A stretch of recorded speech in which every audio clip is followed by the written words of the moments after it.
Muy bien, entonces hoy vamos a iniciar con la primera parte de teología del culto. Antes de abordar la temática para hoy, que va a iniciar con la definición y la terminología cúltica, esta asignatura es fundamental para cada uno de nosotros. Lo que buscamos mediante esta asignatura es acercarnos de manera objetiva a lo que es el culto, su origen, su desarrollo y su evolución. Hacer un análisis de nuestras expresiones o experiencias cúlticas y analizarla con el culto instituido por la Iglesia, el culto desarrollado por la Iglesia, a ver qué tanto nuestro culto se parece o no se parece al culto instituido por la Iglesia en sus estación primitiva. Vamos a mirar si el culto que vemos en el etos evangélico de última generación es realmente el modelo de culto originado en la Iglesia antigua. Por eso lo vamos a subdividir en dos partes. Así que se van a sorprender, esta asignatura es como una píldora, o sea, le voy a comparar esta asignatura como esos laxantes o purgantes, para llevarlo en términos castizos, o esos purgantes que vienen hoy. Los purgantes o laxantes de hoy son diferentes, no en sus efectos a los purgantes de antes. El purgante de antes era feo, del sabor. Tenían que prácticamente casi que privarnos para nosotros poder tomar un purgante de eso. Pero hoy los purgantes tienen hasta sabores, hay unos que no tienen sabores, para que las personas puedan pues tomarlo. Anteriormente los purgantes producían como una especie de diarrea, que cuando uno se tomaba un purgante, primero era feo y segundo había que quedar en cuarentena en la casa, no podía uno salir. Hoy es diferente, hoy el sabor es distinto y lo otro también es diferente. Sí, el efecto es diferente. Trataré de modelar o moldear cada uno de los conceptos que van a ser compartidos en el segundo ejemplo de los laxantes, para que no amargue a vuestros labios, ¿oyó? Y para que el efecto no sea terrible ni nocivo. Ok, en cuanto a la definición, vamos a apelar en esta mañana a la definición del más importante teólogo reformado del siglo XX. El teólogo más importante de tradición reformada del siglo XX es el señor Karl Barth. Karl Barth. También es bueno que más adelante veamos teología contemporánea para conocer a los teólogos contemporáneos. Los teólogos clásicos son los padres de la Iglesia, pero también hay que conocer cuáles son los teólogos contemporáneos. Uno de esos teólogos contemporáneos es Karl Barth. Ya Karl Barth murió, él está por allá en la década del 60 y del 70, y era el teólogo más importante de la tradición calvinista, de la tradición reformada. Él era suizo. Karl Barth nos da esa definición de lo que es el culto. El culto cristiano es lo más importante, decía Karl Barth, urgente, pero al mismo tiempo grandioso, que puede darse sobre la tierra. Tres elementos fundamentales resaltamos en esta definición que hemos tomado de Karl Barth. En primer lugar, es lo más importante.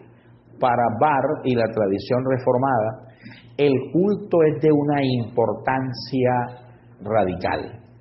No es cualquier cosa, es de trascendental y fundamental importancia. Como el culto es de trascendental importancia, al mismo tiempo es urgente. No solamente es lo más importante, sino que en virtud a su importancia tenemos su urgencia. La urgencia de realizar el culto. sé que en este momento, cuando yo hable del culto, en vuestras mentes va a estar el culto en el cual ustedes están inmersos, cuando yo utilice la palabra culto. Pero en la medida en que vayamos desarrollando lo que es el culto, en la medida en que vayamos adentrándonos, por ejemplo, en la fundación cristológica, teológica o soteriológica del culto, entonces de pronto en la mente de cada uno de nosotros va a empezar a cambiar la lectura que tengamos del culto. Por ahora, cuando yo utilice la palabra culto, sé que en las mentes de cada uno de ustedes está la imagen del culto que ustedes hacen o que están ustedes acostumbrados a hacer. Pero en la medida en que vayamos desarrollando esto, ya esa imagen va a ir desapareciendo para ubicarse en otro contexto. Pero por ahora no voy a aspirar a que eso ocurra. Urgente, la urgencia del culto. La urgencia del culto la veremos más adelante, porque el culto es de absoluta urgencia y grandioso. Entonces, la importancia del culto trasciende y trae como consecuencia su urgencia y de que es grandioso. Para Barr, el culto es la experiencia más sublime que pueda darse sobre la faz de la tierra. Ok, ahora veamos en segunda instancia la terminología cúltica. Yo le he llamado terminología cúltica para que ustedes no estén tan inquietos, pero realmente ahí colocaría en otros escenarios, ya en escenarios de mayor madurez teológica, yo colocaría terminología litúrgica. Terminología litúrgica. No, de salida no coloqué litúrgica porque sé que en el ethos evangélico la palabra litúrgica, que viene de liturgia, creen de manera errada o equivocada que eso hace parte del léxico de la Iglesia romana, de la experiencia de Roma. Pues hoy vamos a quitarnos todas esas cosas de nuestra mente, porque hay que exorcizar nuestras mentes. La mente de una cantidad de hermanos nuestros tienen que ser exorcizadas. La palabra exorcizar viene de exorcismo. Exorcismo tampoco es un término romano. Exorcismo es lo que se traduce liberación. Entonces muchas mentes nuestras deben ser liberadas de que todo lo llevamos a Roma. Tenemos en nuestro subconsciente a Roma. Roma es la que manda en nosotros. Sin querer queriendo, ella está mandando porque está inmersa en nuestro subconsciente. Entonces, los términos que no conozcamos o que nos parezcan raros, nuestro subconsciente, como una medida de defensa, va a decir que esos términos que no conozco o que no utilizo dentro del ámbito religioso son términos de Roma o términos romanos. Ok, y no es así. Ahora lo vamos a ver. Hay que notar en primer lugar que en el Nuevo Testamento, el Nuevo Testamento no usa una terminología específicamente litúrgica cuando habla del culto de la Iglesia, con algunas notables excepciones y sin que esto implique una negligencia o profanación del culto. Por ejemplo, el Nuevo Testamento emplea términos aparentemente neutros cuando se va a referir al culto. Dentro de esas expresiones o términos neutros que el Nuevo Testamento utiliza para referirse al culto, el primero a citar en esta mañana es reunirse en nombre del Señor. Reunirse en nombre del Señor. Nuestro Señor Jesucristo utilizó esa frase o esa expresión para describir la asamblea o la reunión cúltica en el Evangelio sinóptico de Mateo 18:20. Si no estoy mal, en Mateo 18:20 dice, donde estén 2 o 3 reunidos en mi nombre, yo voy a estar en medio de ellos. Esa frase utilizada por nuestro Señor, donde 2 o 3 estén reunidos en mi nombre, tiene un alto coeficiente cúltico. Cuando Jesús se refiere a reunirnos en su nombre, se está refiriendo al culto, se está refiriendo al ámbito, a la atmósfera adorante y cúltica, donde sus discípulos o sus seguidores, después de su partida, debían reunirse para que su imagen permaneciera perenne y permaneciera imperecedera en la conciencia de cada uno de ellos. Y el culto, su grandiosidad, su importancia y urgencia también radica en que cuando nosotros nos reunimos para celebrar culto, pues la imagen de Cristo permanece vigente en la conciencia crédula de cada creyente. Entonces el culto permite que la imagen de nuestro Señor siga vigente en cada uno de nosotros. Por eso cuando Jesús habla de reunirse en nombre de Él, lo está haciendo bajo la visión cúltica, bajo los parámetros cúlticos. Esa sería la primera expresión neotestamentaria que se utiliza para designar lo que nosotros llamamos con el nombre de culto. Hay otra expresión utilizada por el apóstol Pablo y es reunirse para la fracción del pan.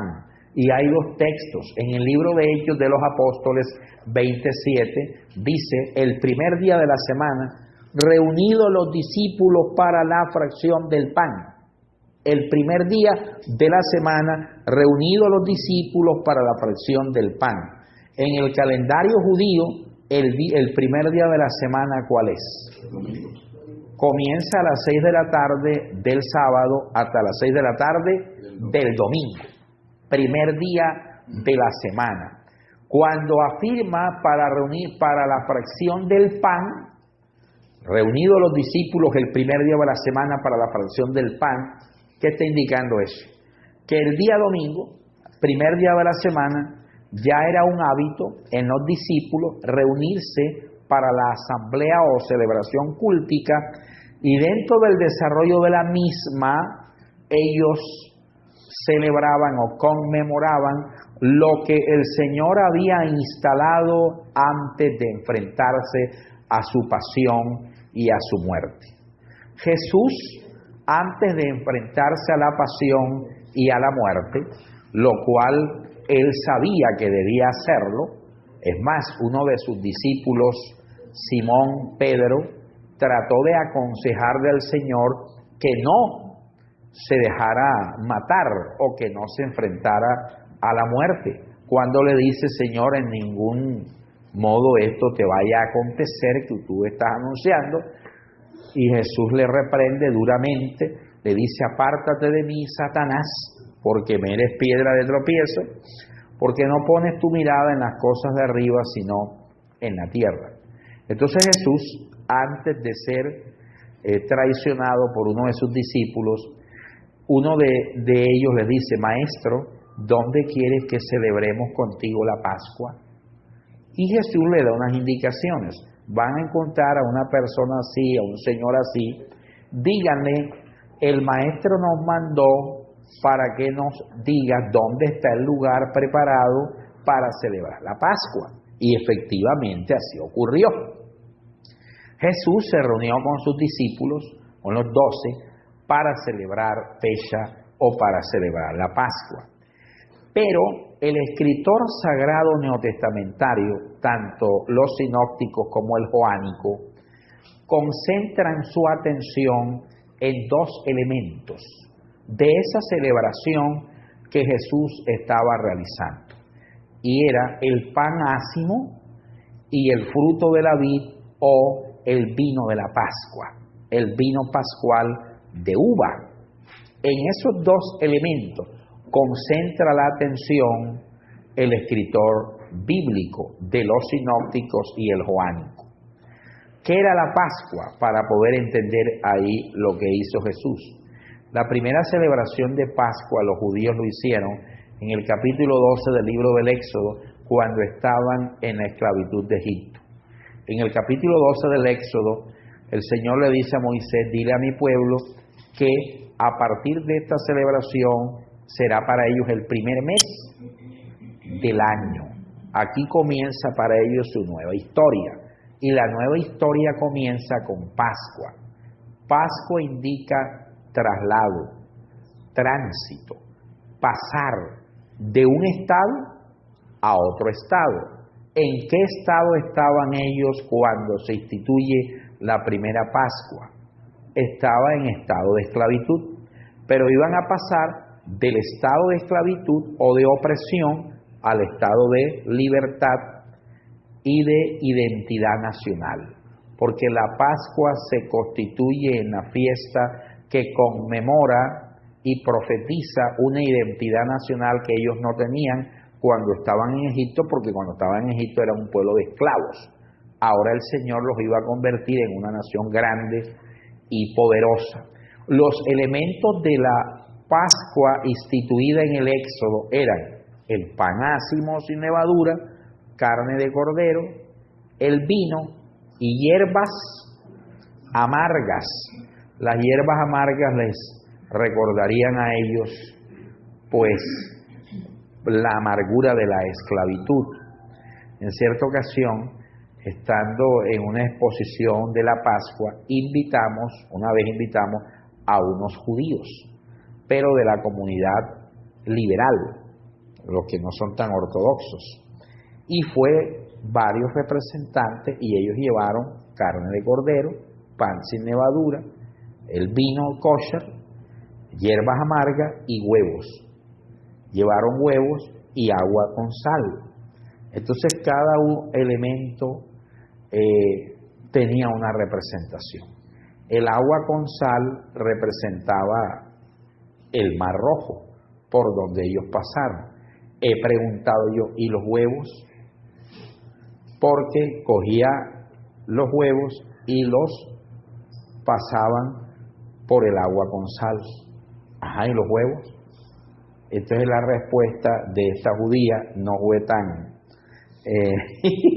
tan santa y tan conservadora. Dijo, eso fue lo único que nuestros antepasados se mojaron cuando pasaron por el Mar Rojo. ¿Cómo les parece? Así fue que le respondió. Muy bien, pero en la nueva Pascua, que es la de Cristo, solamente había pan sin levadura y el vino. Ya.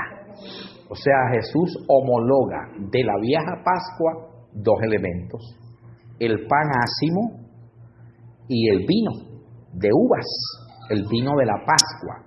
Los otros elementos no los utiliza para instituir lo que ellos llaman reunirse para la fracción del pan. No homologa la carne de cordero porque el cordero es él. No homologa las hierbas amargas porque la amargura se la iba a comer él, la amargura del Calvario, y no nosotros.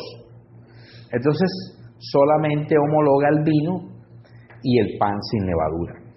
Y Jesús, al instituir la nueva Pascua, los evangelios registran que el Señor Jesús, la noche que fue entregado, tomó pan, el pan de la Pascua, y habiendo dado gracias, eso es lo que dice la traducción, a nuestro mundo evangélico le ha hecho daño el leer nada más las versiones o traducciones. El texto original dice: y el Señor Jesús, la noche que fue entregado, tomó pan. ¿Cuál pan? No es el pan Bimbo, ni las galletas, no, de soda, no. El pan de la Pascua, o sea, pan sin levadura. Y habiendo dado, el texto original dice, y habiendo dado Eucaristía. Porque la palabra Eucaristía es un término griego, tampoco es un término romano. es un término griego que el Nuevo Testamento utiliza. Y habiendo dado Eucaristía, dice el texto griego, Eucaristía es, y habiendo dado acción de gracias, porque Eucaristía en griego es acción de gracias. Y habiendo dado Eucaristía, dio a sus discípulos, después de bendecir y de las acciones de gracia, y dijo: tomad, comed, esto es mi cuerpo, que por vosotros es partido. Haced esto en mi anamnesis, o en mi memorial, en mi memoria. En Teología del Culto hay un capítulo entero para explicar qué es la Cena del Señor, o lo que se llama en otras tradiciones históricas Eucaristía. Eso hay un capítulo para explicar esto. Después de haber cenado, tomó el cáliz, dice el texto original, dice cáliz. Cáliz es una copa grande. Así que la palabra cáliz tampoco es de origen romano, es una copa grande. Y habiendo dado gracias, después de que tomó el cáliz, dio a sus discípulos diciendo: tomad, bebed, ahora esto es mi sangre, que por vosotros es derramada. Sangre del Nuevo Testamento o del nuevo pacto que hago con ustedes. Y dice Pablo: cada vez que comamos de este pan o bebamos de esta copa, la muerte del Señor anunciamos hasta que Él venga. Hasta que Él venga. Jesús en el Nuevo Testamento dice: hágase esto en mi anamnesis. Mi anamnesis. La palabra anamnesis en el texto indica es: hágase esto en mi presencia. Pan sin levadura y el vino de la Pascua, fruto de la vid. No jugos. O sea, Jesús no cogió corozo, ni compró 2 libras de guayaba en el mercado de Jerusalén, ni compró allá en Carulla de Belén y mandó a comprar una champaña o vino cariñoso. No, él cogió fue el vino de la Pascua. El vino pascual era vino de uva grande, que era llevado al lagar, y el líquido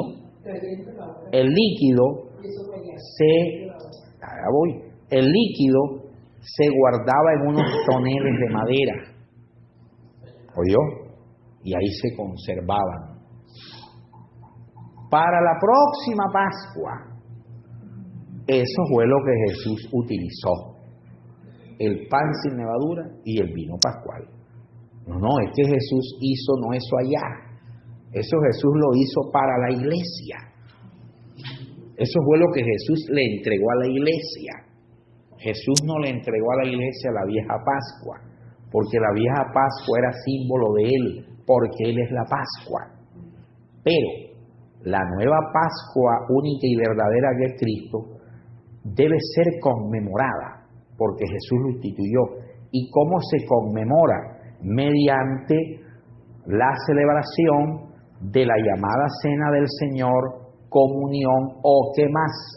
O Eucaristía, porque le podríamos llamar Eucaristía. ¿Y por qué le podemos llamar Eucaristía? Porque la palabra Eucaristía está en la Biblia. Y porque en la antigüedad, vamos a mirar que en la antigüedad ya la iglesia a partir del siglo I, a finales del siglo I, ya no le llamaba fracción del pan. A finales del siglo I ya le llama Eucaristía.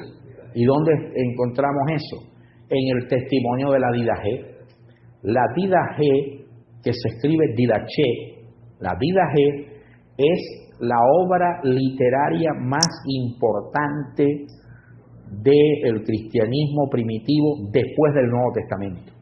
¿Sabían ustedes que la Didaché, que es un libro, una obra que se escribió entre el año 80 entre el año 80 y el año 100. O sea, se escribió en plena etapa apostólica. Y la vida G significa esa palabra, la enseñanza de los apóstoles. La vida G no fue escrita por los apóstoles, fue escrita por los discípulos de los apóstoles entre el año 80 y el año 100, repito, en plena etapa apostólica. Y la vida G, cuando habla de la fracción del pan, ¿sabe cómo dice? Los cristianos nos reunimos el primer día de la semana, que ya no le llama primer día de la semana, sino el día del Señor. Los cristianos nos reunimos en el día del Señor para celebrar la Eucaristía, así dice la vida G, que es un documento de la etapa apostólica. Ignacio de Antioquía, discípulo de Pedro y Pablo, también dijo, cuando nosotros los cristianos nos reunimos en el día del Señor para celebrar la Eucaristía, los poderes de Satanás se debilitan, dice Ignacio de Antioquía. Así que vamos a partir de ese presupuesto. Se le puede llamar Cena del Señor. La expresión Cena del Señor no está en la Biblia. Esa sí no está en la Biblia.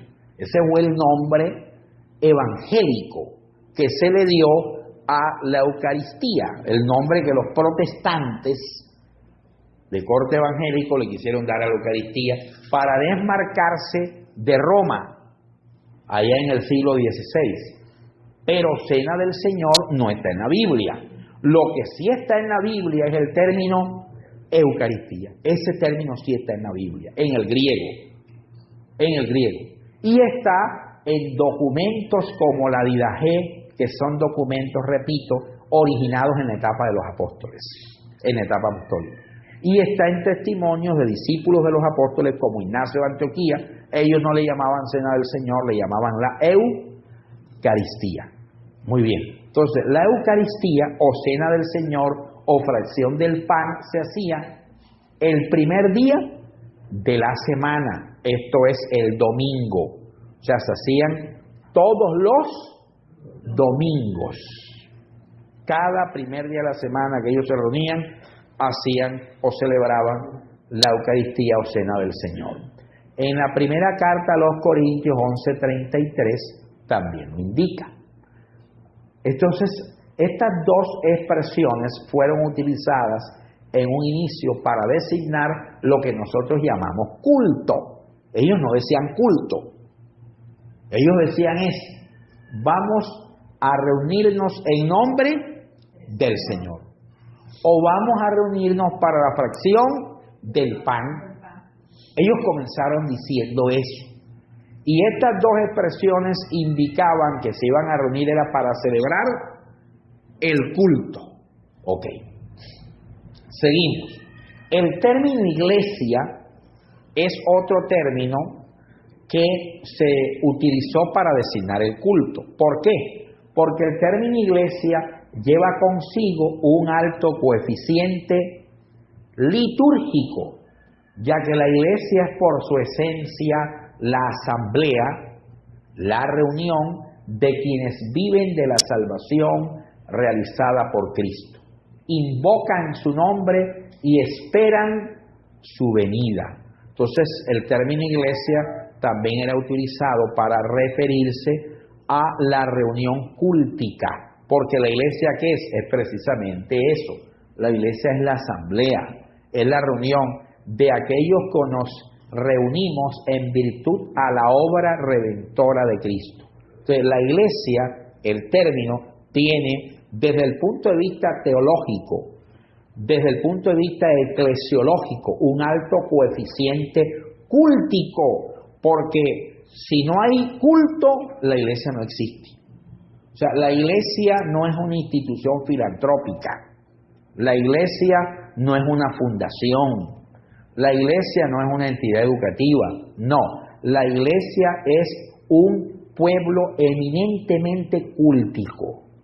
Por eso cuando se utilizaba el término iglesia, inmediatamente, intrínsecamente al término iglesia está unido el concepto, la idea del culto. porque no hay iglesia sin culto y no hay culto genuino o verdadero que no sea hecho por la iglesia.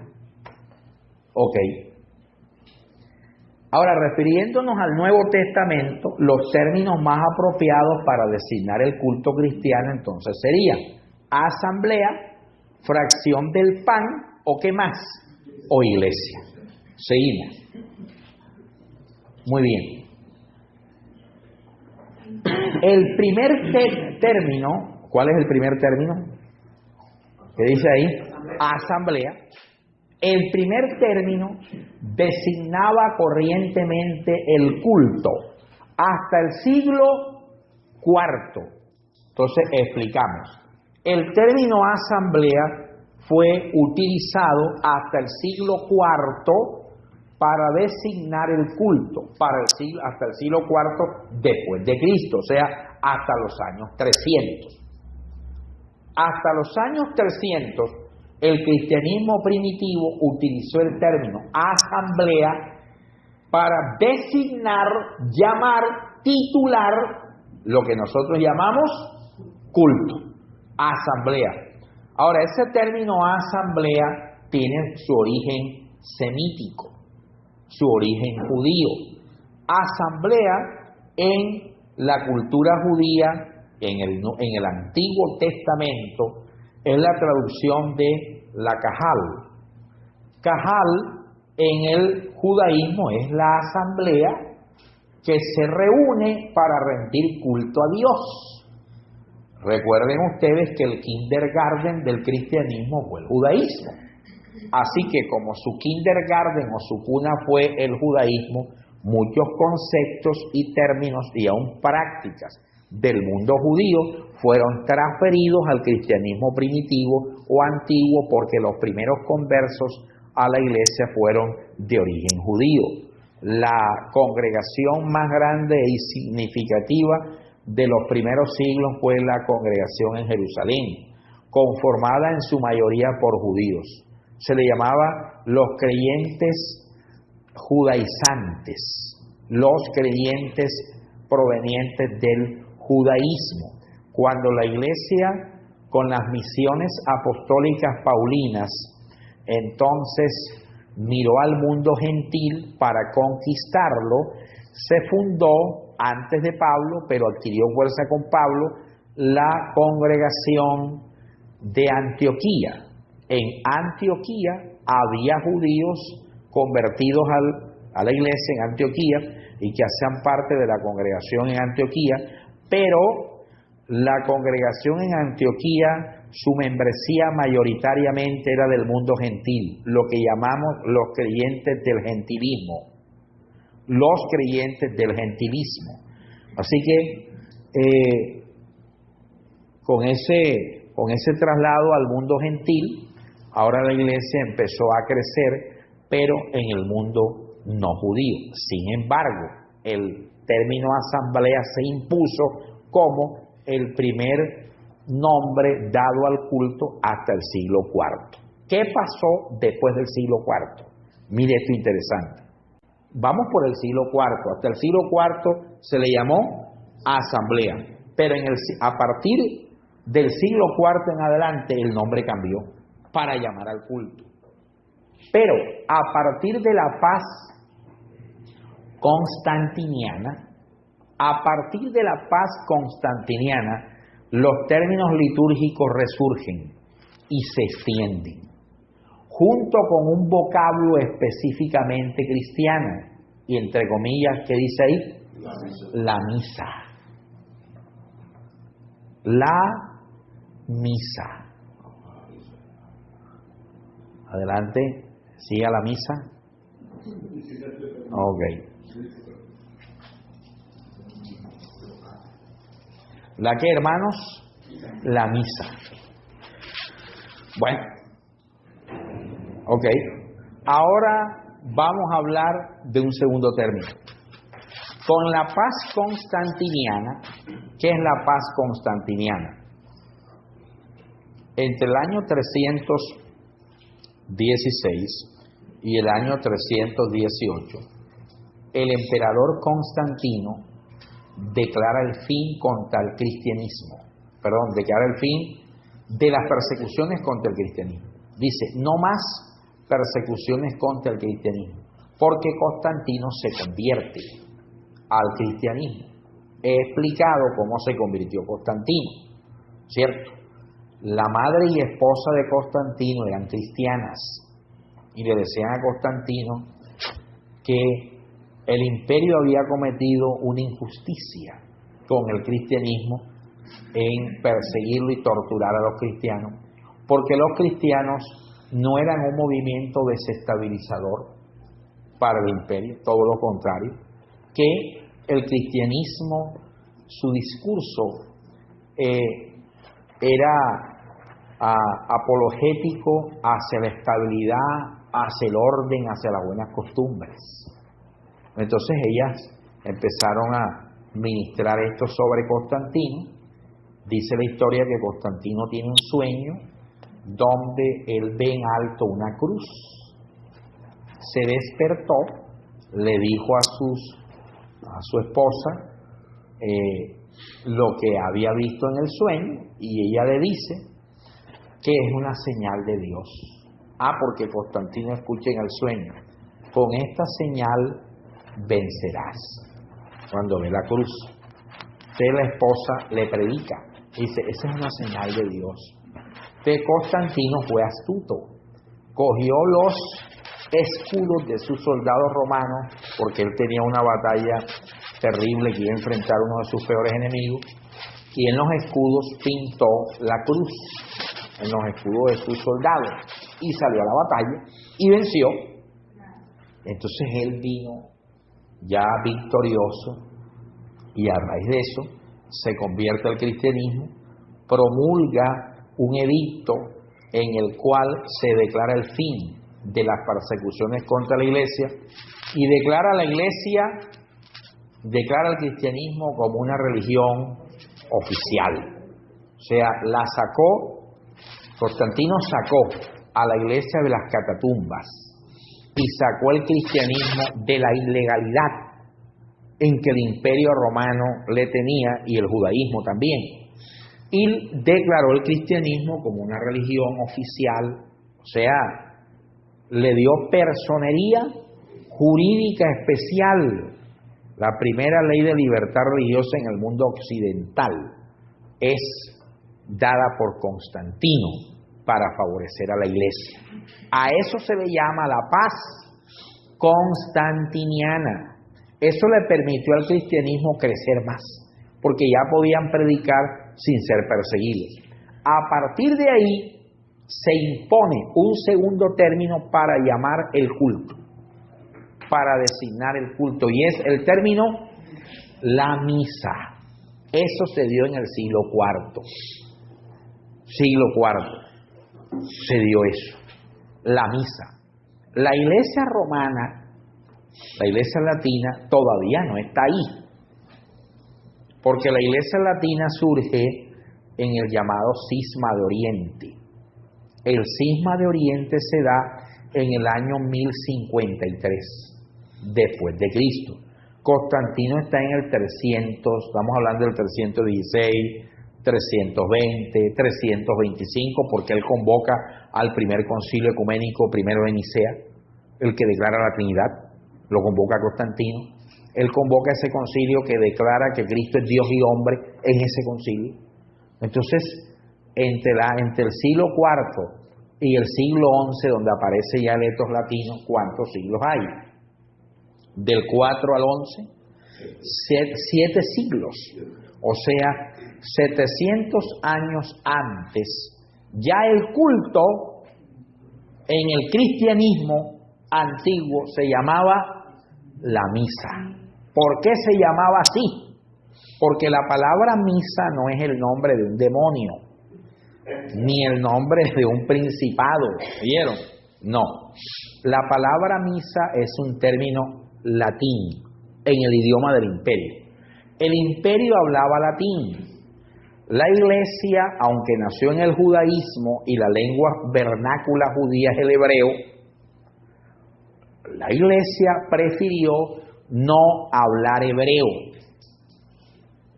apóstoles hablaban hebreo, pero para predicar el Evangelio, ellos no adoptaron el hebreo. Para escribir el Nuevo Testamento, no adoptaron el hebreo, porque el Señor les había dicho que había que llevar este Evangelio hasta lo último de la tierra. Y para llevarlo hasta lo último de la tierra, había que hablar en el idioma más hablado de la tierra, que era el griego.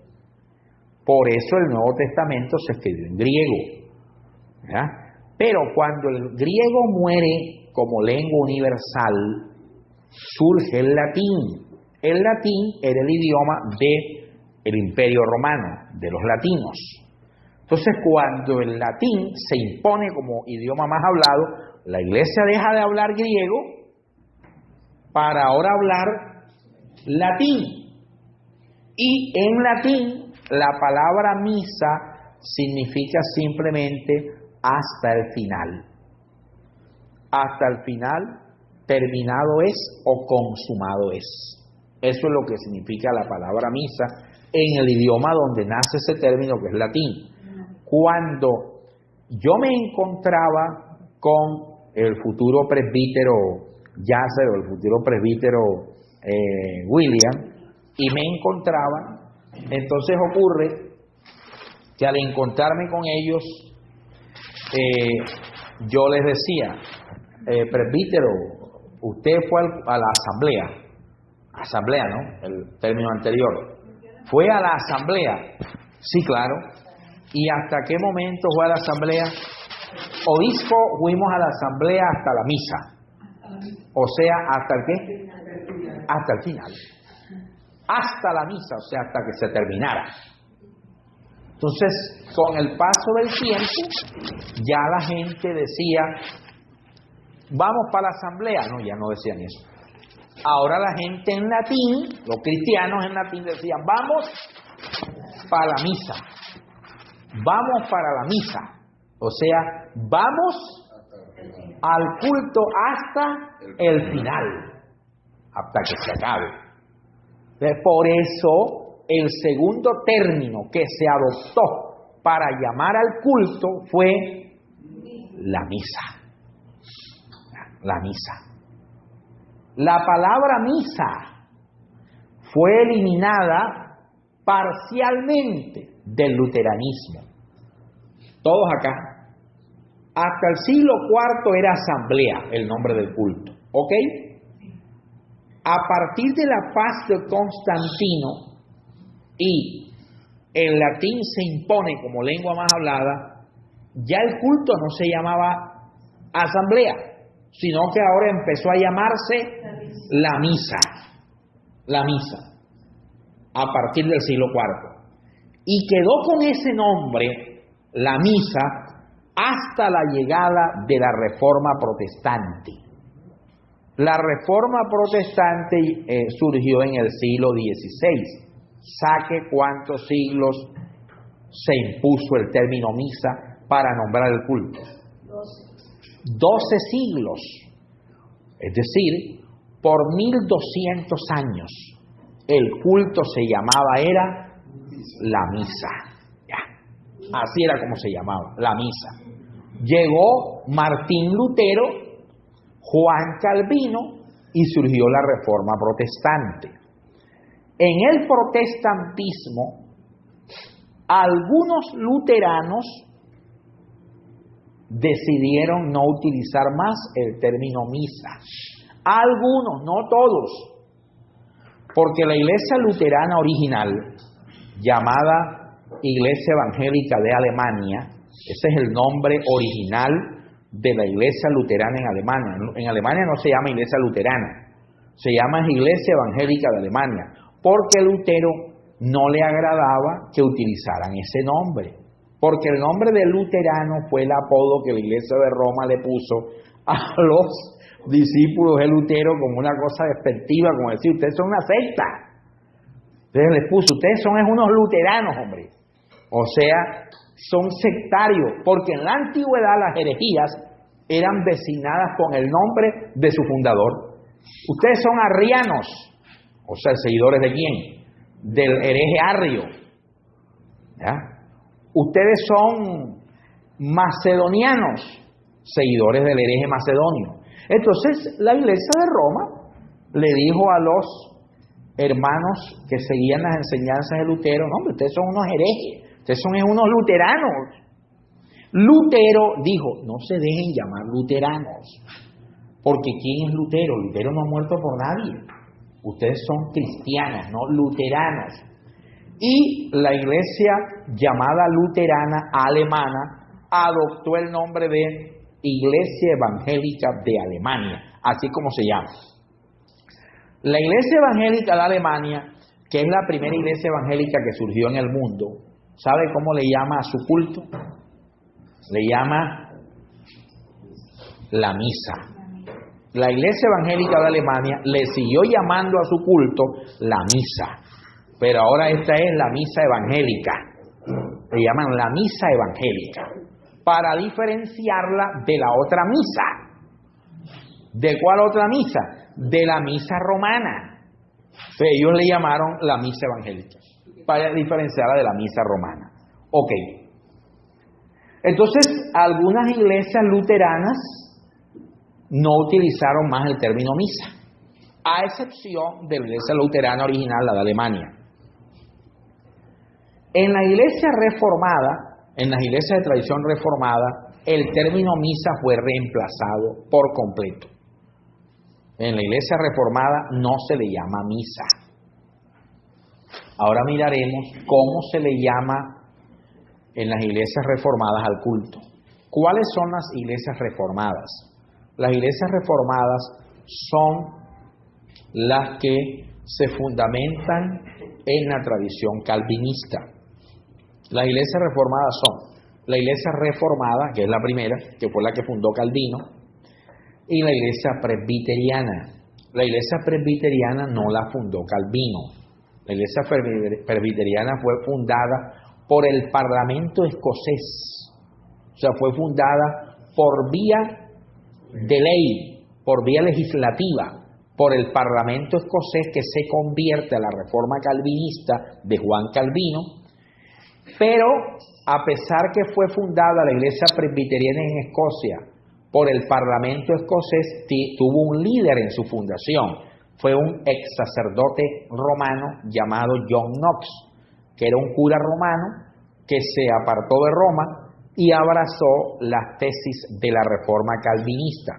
Por eso la iglesia presbiteriana que nace en Escocia es calvinista, o sea, adoptó el calvinismo como su faro teológico. Entonces, la iglesia reformada y la iglesia presbiteriana eliminaron el término misa, más la iglesia evangélica de Alemania luterana lo mantuvo hasta el día de hoy. Ok.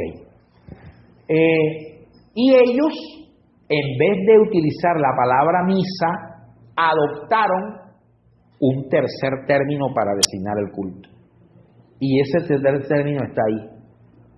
¿Dónde está? No, señor. Allá está. Debajo de coetus.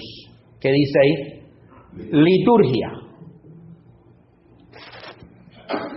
Ellos dijeron: bueno, no vamos a seguir llamando al culto la misa, no porque eso se haya originado en Roma. 700 años antes de Roma ya el culto se llamaba la misa, sino para que la gente no crea que somos romanos, los que no saben de teología ni de historia. Entonces se van a enredar. Vamos a adoptar un nuevo término, pero no asamblea como era ya en la antigüedad. Vamos a llamarle al culto nuestro la liturgia. Mire usted eso. Entonces el término liturgia se originó en el mundo evangélico. Fue la iglesia evangélica de tradición reformada la que creó ese término, la que utilizó ese término, originó ese término para con el mismo llamar el culto. Ahora el culto evangélico se va a llamar es la liturgia, para diferenciarnos de Roma. La palabra liturgia tampoco la creó la iglesia evangélica, como la palabra misa no fue creada por la iglesia romana. Palabra misa del idioma latín. La palabra liturgia que no la creó el mundo evangélico, ni tampoco lo creó Roma, porque Roma no llama al culto a la liturgia. Roma sigue llamando a la celebración cúltica como se llama desde el siglo IV, la misa, y no lo cambió su nombre. En la Iglesia Ortodoxa también se llama el culto la misa. En algunas jurisdicciones anglicanas también se llama la misa. En otras jurisdicciones anglicanas no se llama misa. Se llama la celebración del Día del Señor o celebración de la Santa Comunión. Ok. Liturgia. ¿De dónde viene ese término? Aquí lo explicamos. El término liturgia es neotestamentario. Imagínense. La palabra liturgia está en el Nuevo Testamento, así como está la palabra Eucaristía. Es neotestamentario. Y en el Nuevo Testamento designa no solo, como en los 70, el oficio sacerdotal de la Antigua Alianza, traducción de Abodá, Lucas 1:23, Hebreos 9:21 y Hebreos 10:11, sino que también designa el culto de Cristo en Hebreos 8:6 y el de la Iglesia en Hechos 13:2. O sea, en esos pasajes se utiliza ¿qué término? Liturgia. ¿Oyó? En esos pasajes el texto griego utiliza la palabra liturgia. Ahora estamos diciendo que en esos pasajes no solamente la palabra o término liturgia se utiliza para designar lo que designaba en la traducción de los 70. Cuando yo hablo de la traducción de los 70, me estoy refiriendo a la primera versión o traducción que se hizo del Antiguo Testamento, del hebreo al griego, la famosa Septuaginta. La Septuaginta. En la Septuaginta, los traductores, los 70 sacerdotes, rabinos, miembros del Sanedrín judío, que participaron y fueron los que tradujeron por primera vez el Antiguo Testamento del hebreo al griego, ellos utilizaron la palabra liturgia, pero la utilizaron para designar el oficio cultico sacerdotal del antiguo pacto, del primer pacto o antigua alianza. Entonces, en el Antiguo Testamento, traducido al griego, la palabra liturgia se utilizó para designar el oficio del sacerdote. Mientras que en el Nuevo Testamento no solamente se utilizó para designar el oficio del sacerdote del primer pacto, sino que se utiliza para designar el culto del sumo sacerdote según la orden de Melquisedec, que es Cristo, y también se utiliza para designar el culto que la Iglesia le hace a Dios, la palabra liturgia, en el Nuevo Testamento. Ok, seguimos. Es evidente que en el Nuevo Testamento este término está tomado de los 70. O sea, el Nuevo Testamento, la palabra liturgia la trae del Antiguo Testamento traducido al griego, que es la Septuaginta, y lo trae el Nuevo Testamento. Pero con dos aplicaciones más, es lo que estoy diciendo. Y por eso es innecesario justificar el término por razones de etimología o de semántica profana. Sin embargo, aunque es innecesario justificar la utilización del término liturgia desde el punto de vista etimológico o de semántica profana o secular, o sea, podemos utilizar el término liturgia porque es neotestamentario, porque está en el Nuevo Testamento. Podemos utilizar la palabra Eucaristía para designar la fracción del pan porque es neotestamentario. Porque la palabra Eucaristía está en la Biblia, en el Nuevo Testamento, es lo que estamos diciendo. Sin embargo, para darle un mayor espectro y una mayor claridad, la palabra liturgia etimológica y semánticamente, ¿qué significa? Pase. Aquí voy. Etimológicamente, la palabra liturgia designa una acción del pueblo y no de quién, y no del clero. Ahorita explico. Reivindica una, mire ese término, ¿vea? Desclericalización del culto. Repito, reivindica una desclericalización del culto en su designación no litúrgica, o sea, no cúltica. La palabra liturgia designa un acto político, civil, por el que los ricos sustituyen por su acción o contribuciones a los pobres que no pueden pagar. Este término indicaría que la Iglesia, por medio de su liturgia, o sea, por medio de su ¿qué? De su culto, sustituye al mundo que no sabe ni puede glorificar al Dios verdadero.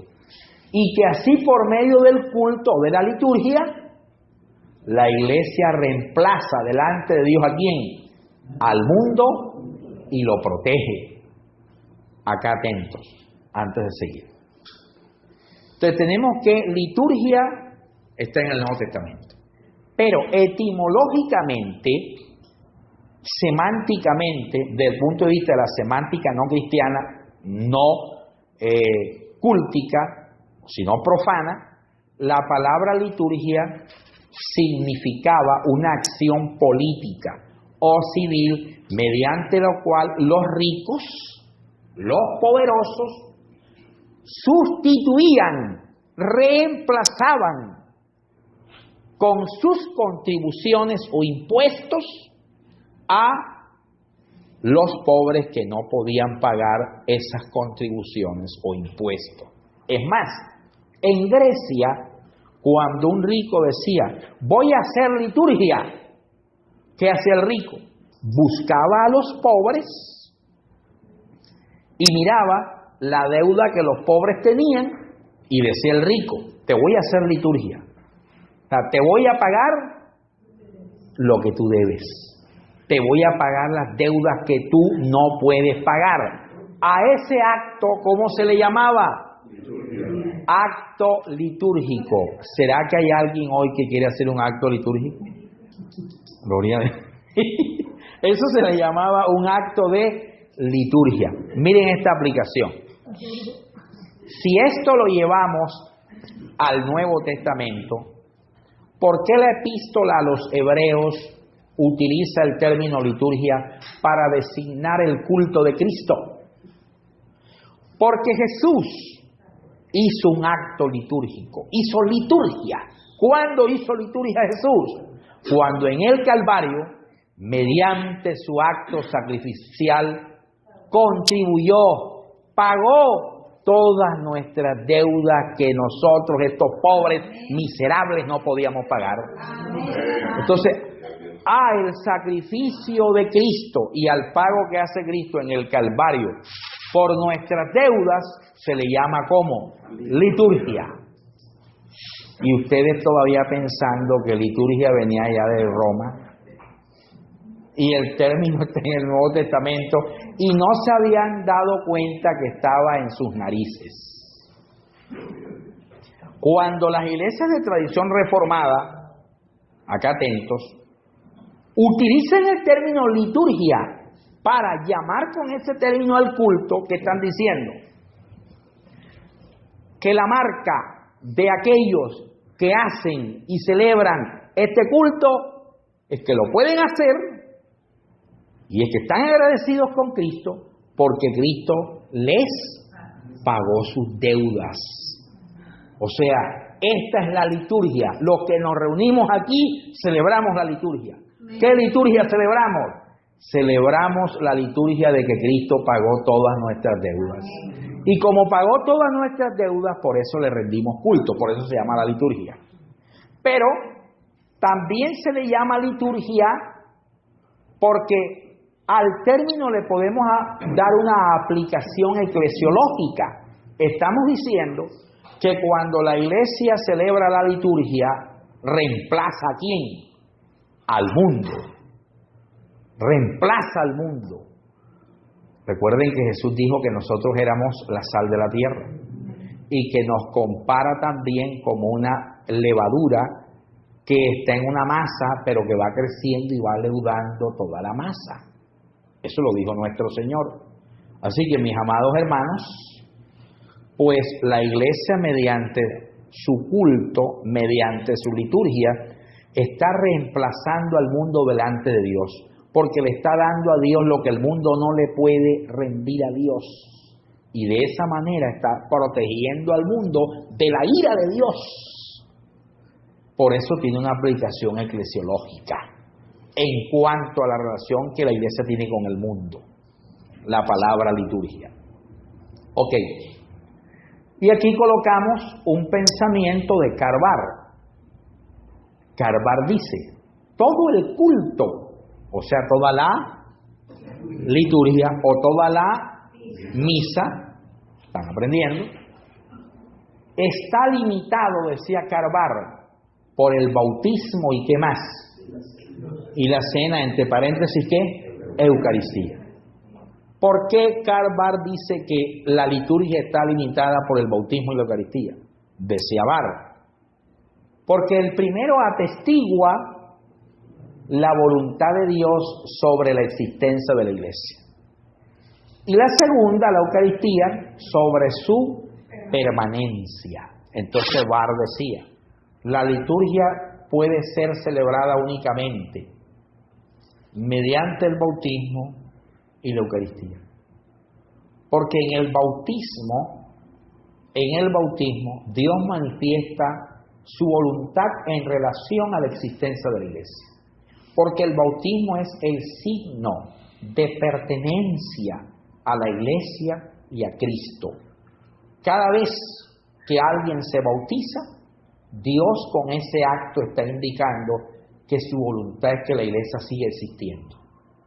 Pero cada vez que celebramos la Eucaristía, Dios está diciendo que Él se hace anamnesis, que Él se hace presente, que su presencia es permanente en medio de la iglesia y su celebración litúrgica.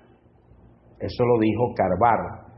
El culto es lo que permite a la iglesia seguir siendo iglesia. Ok. Así que, mis amados hermanos, tenemos estos términos. Lo otro importante para decir es lo siguiente. En algunas iglesias de tradición histórica se combinaron los dos términos. O sea, el primero que es misa, el de asamblea desapareció en el siglo IV. Y del siglo IV para acá llegó la ¿qué? La misa. Hasta que llegó la Reforma protestante, la Iglesia Evangélica de Alemania, que es la primera iglesia que se fundó no romana, siguió manteniendo la misa como el nombre del culto. Pero las iglesias de tradición reformada, que nacieron de la tradición calvinista, reemplazaron la misa por liturgia. Y reemplazaron la misa por liturgia no porque para ellos la misa sea un término romano, sino para que las personas no se confundieran. Y entonces adoptó el término liturgia. Pero en algunas iglesias de tradición histórica hoy se utilizan los dos, tanto misa como liturgia. Un ejemplo, en la iglesia romana, mire la iglesia romana es inteligente. La iglesia romana sabe lo que hizo. Cogió los dos términos.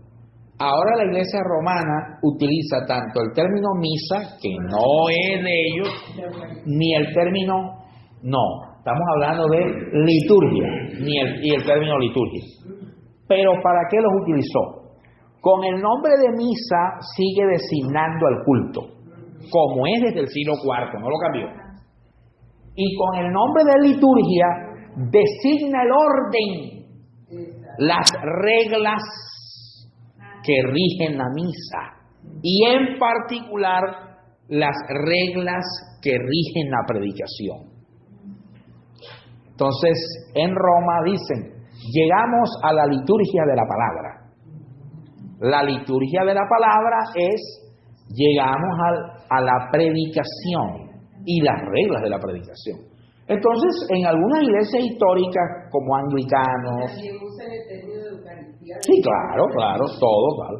Entonces, en algunas iglesias históricas como Roma, los ortodoxos, los anglicanos, se utilizan los dos.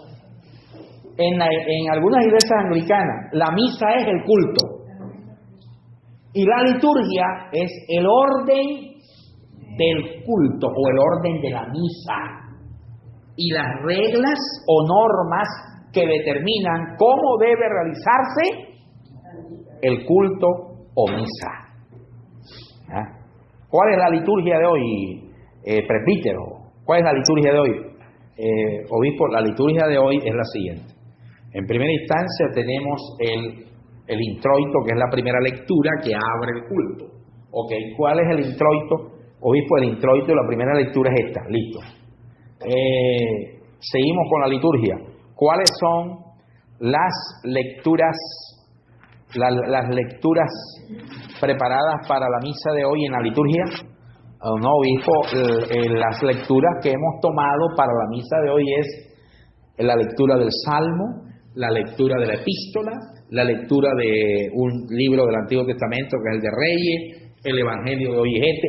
O sea, hoy liturgia sigue conviviendo con la palabra misa, pero ya hoy misa es el culto como tal y liturgia son las reglas o normas que rigen y desarrollan ese culto. Y han mantenido las dos. Ok. Profesor Yace. Bueno, futuro presbítero, adelante. Tan es así que en la iglesia de Roma actualmente los sacerdotes fuera de los templos no pueden hacer Eucaristía, solo liturgia. Es cantar. O sea, anteriormente, yo soy de Moncol, los sacerdotes, por ejemplo, iban a un parque y ejecutaban toda la Eucaristía. Ya hoy en día Roma prohibió eso. La Eucaristía solo se hace en templos consagrados. Y la liturgia de la palabra sí se puede hacer en las casas, en cualquier lugar. ¿Ya vio? O sea, utilizan las dos. Utilizan los dos términos. Cuando el sacerdote está afuera, o sea, cuando quiere, por ejemplo, casar a una persona, el sacerdote, si va a una finca, por ejemplo, él hace una liturgia y después en una misa, en una Eucaristía lo confirma, sin que estén los casados, porque lo de no tiene validez eclesiástica. Por eso es que ya casi los sacerdotes no van a domicilio. Sitio, no, yo me quiero casar en la finca de mi papá. Entonces, ellos hacen en una liturgia de la palabra, pero eso no es Eucaristía, ni la reemplaza. Así es. O sea, si yo, por ejemplo, el sábado voy en la iglesia católica, voy a una liturgia, eso no reemplaza la Eucaristía el domingo. O sea, la misa es irreemplazable. Ajá. Y la Eucaristía como tal. Entonces, con eso han utilizado las dos y conviven las dos. Ya. Como Roma hoy... Sí. En los colegios igualmente hacían misas, Ya. no eran en templos, ya no eso desde cuando empezó, pero por lo menos yo recuerdo que cuando yo era joven, hacían misas y repartían La Eucaristía. Pero fuera de un templo. O en el... Es que esa es una reforma reciente, como del 2005, por ahí. Ajá. Pero anteriormente sí hacían misas de Eucaristías completas. Ya no. Muy bien. Ya hacen liturgia. Bueno, ¿cómo les parece estas tips? Estas primeras pastillas. De hecho, por eso es que los sacerdotes, cuando las personas están enfermas en cama, Ajá. ellos van y dan la comunión y hacen una liturgia, pero después en todas las misas se pide por los enfermos para confirmar esa comunión que se dio en casa. y ya esa comunión ha sido consagrada en la misa. ¿Ya? Lo único es que se le está llevando al lugar de que está enfermo, a su lecho de enfermedad, pero se le lleva la Eucaristía que ya fue anteriormente consagrada en la misa. Y ahora ellos salen a evangelizar como, o sea, a mí me pareció como tan raro porque un católico nunca salía a evangelizar, que salía a evangelizar. Lo que pasa, hermana Evangelina, bueno, de Evangelina de los Evangelios, gloria a Dios. Lo que pasa, hermana Virgelina, es que la Iglesia romana se ha puesto las pilas. Mire que dije que en el siglo IV la Iglesia cambió el griego, ¿por qué idioma? Por el latín, porque el latín era el idioma universal.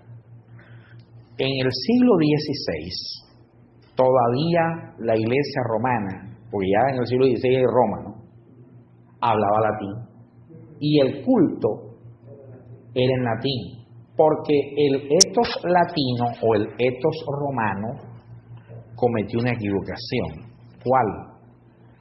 Sacralizó el latín como idioma cúltico o idioma litúrgico. Cometió lo que el mundo hebreo quiso imponer. En el año 90 después de Cristo, el Sanedrín, reunido en Jamnia, dijo: el Nuevo Testamento no es inspirado y es falso porque no está escrito originalmente en hebreo, porque todo lo que se haya escrito originalmente en un idioma diferente al hebreo no lo inspiró Dios. Entonces el Sanedrín del año 90 quiso sacralizar el hebreo como lengua sagrada que venía del cielo. La Iglesia romana hizo algo parecido, pero con el latín.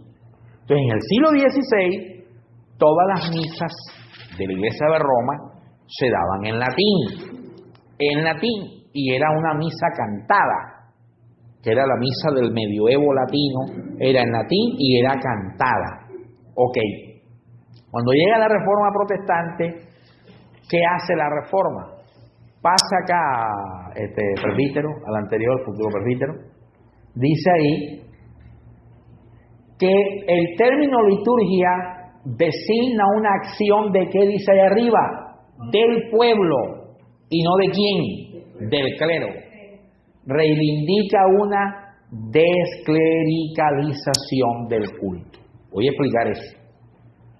Cuando yo hablo de una desclericalización del culto, entiéndase por desclericalización, y es de lógica, a lo contrario a la clericalización. ¿Qué es la clericalización del culto? Lo que Roma había hecho. El culto se centró en el clero, en Roma. Tanto que el sacerdote, el ministro del culto, hacía la misa, o sea, el culto, de espaldas al pueblo, en latín. Muchos en Europa ya no hablaban latín, porque el latín murió como lengua universal y se imponen las lenguas vernáculas de cada país. Llamamos lenguas vernáculas a los idiomas propios de cada país. Entonces Roma se quedó con el viejo latín. ¿Eso qué hizo? Que el pueblo de cada país con su lengua no entendía el latín. El pueblo era un convidado de piedra al culto, porque ya el latín no lo manejaban. Eso también hizo que el culto se clericalizara, o sea, que el único protagonista y actor de la misa o el culto fuera el ministro, el sacerdote, y los demás estaban desconectados de la celebración cúltica. Eso en primer lugar. Pero también Roma hizo otra cosa, que clericalizó, o sea, que centralizó el culto en el ministro, en el sacerdote, en el obispo, etcétera. Y es que la Eucaristía, los creyentes la tomaban en comienzo de la Iglesia en dos elementos: el pan y el vino, fruto de la vid. ¿Sabían ustedes que en el siglo XI, ¿sabe lo que hizo la Iglesia de Roma? Dijo, el único que puede comulgar, o sea, tomar la Eucaristía, es el sacerdote. El pueblo podrá comulgar solamente una vez al año. Y el único que puede comulgar es él. Y el pueblo, una vez al año, en una sola especie, o sea, en un solo elemento, nada más el pan, y ya. Mientras que el sacerdote, cada vez que celebraba la misa el domingo culto, comulgaba en las dos especies, y el pueblo no.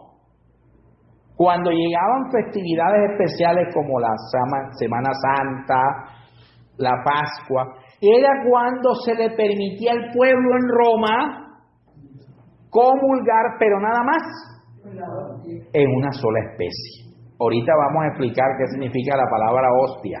¿Oyeron? Muy bien, no se me vaya tan lejos. Entonces, comulgar en una sola especie. Cuando hablamos que la liturgia reformada reivindica una desclericalización del culto, es descentralizar el culto del acto sacerdotal. Es que el pueblo también haga parte activa y protagónica como agente celebrante del culto. Porque si bien es cierto que el que preside o dirige el culto es el ministro celebrante, no es menos cierto que según el apóstol Pedro, la iglesia es real sacerdocio y nación santa. San Agustín o Agustín de Hipona decía, hay dos sacerdocios. Hay un sacerdocio particular y hay un sacerdocio universal. El sacerdocio particular es ejercido por aquellos que han sido llamados del sacerdocio universal y son sacramentalmente ordenados como sacerdotes o ministros para presidir el culto del sacerdocio universal. El sacerdocio universal es ejercido por todo el pueblo de Dios, o sea, por toda la asamblea cúltica, por los creyentes. El culto, la misa, la liturgia, es el escenario donde ambas vocaciones sacerdotales se unen para rendirle culto a Dios. ¿Cuál?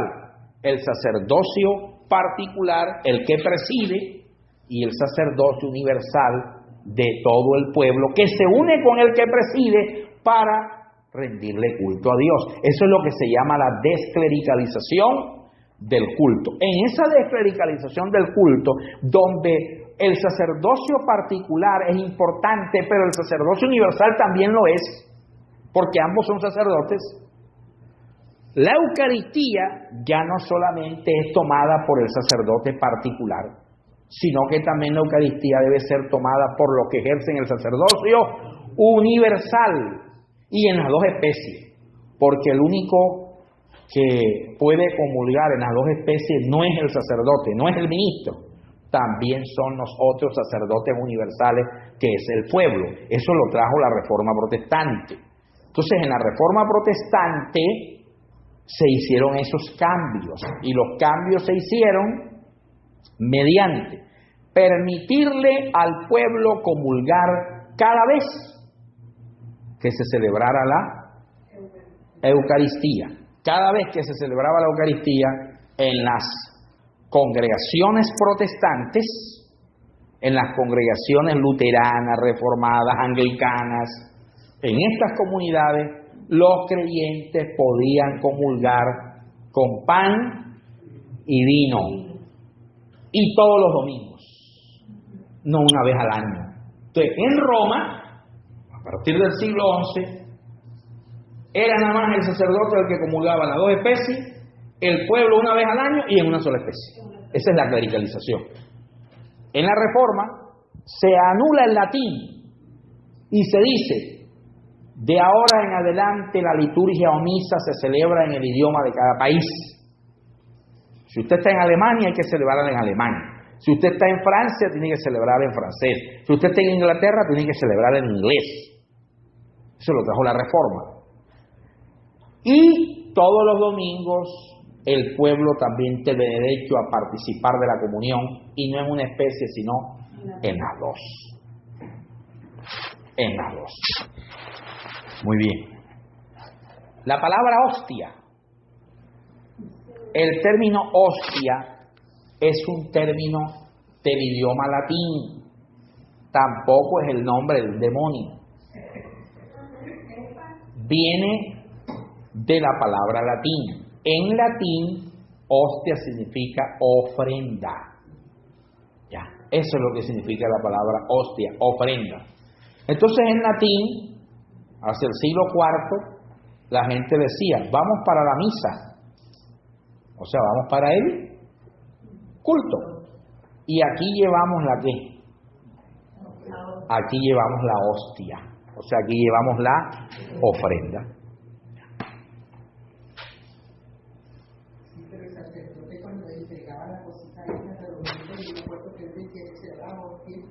Por eso, porque eso es una ofrenda. Así es. Y la cosita esa redonda tiene su nombre. Vamos a explicarle enseguida a la hermana Evangelina. Porque los alumnos míos tienen que caracterizarse por su alta cultura teológica. O si no, no son alumnos míos, serán alumnos de un chancletero allá en el bosque.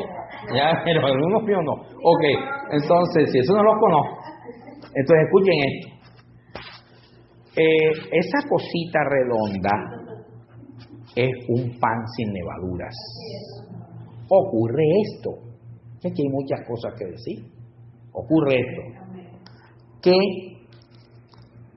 la iglesia, para la iglesia, cuando el sacerdote, o sea, para la iglesia cristiana, para la iglesia primitiva, cuando el ministro consagra debidamente los elementos de pan y vino, antes de ser consagrado eso es pan, y antes de ser consagrado esto es vino. Pero después que es consagrado con las palabras de la institución que Cristo utilizó, no con una oración espontánea, Padre en el nombre de Jesús, no, con las palabras que Cristo utilizó. Eso deja de ser pan común. Porque según Cristo, el Evangelio dice, el Señor Jesús, la noche que fue entregado, tomó pan, el pan sin levadura, y habiendo dado Eucaristía, y usted ya puede decir eso, que no se le va a caer la lengua, y habiendo dado ¿qué? Eucaristía, o sea, habiendo dado gracias. Escuchen esto, eso de que habiendo dado gracias implica que Cristo le presentó esto a su Padre como una ¿qué? Como una ofrenda, o sea, como una hostia. ¿Ya? Y habiendo dado gracias, o sea, se lo está presentando como una ofrenda a su Padre, como una hostia. Después de consagrarlo, lo da a sus discípulos diciendo, tomad, comed, esto es mi cuerpo. ¿Quién dijo eso? ¿Quién utilizó esa frase? La utilizó Cristo, no la utilizó el Papa Francisco. La utilizó Cristo. Esto es mi cuerpo. Después de haber cenado, tomó la copa o el cáliz es una copa grande, y habiendo dado Eucaristía, gracia, lo presentó como una ofrenda, como una hostia, lo dio a sus discípulos diciendo, toman, beban, que esta es mi sangre. Por eso es que hay que tener mucho cuidado sangre, el pan y el... Ya vamos para allá. Sangre del Nuevo Testamento que ha sido celebrado y ofrecido ¿por quién? Por ustedes. Por eso es que Pablo dice, pruébese cada uno a sí mismo.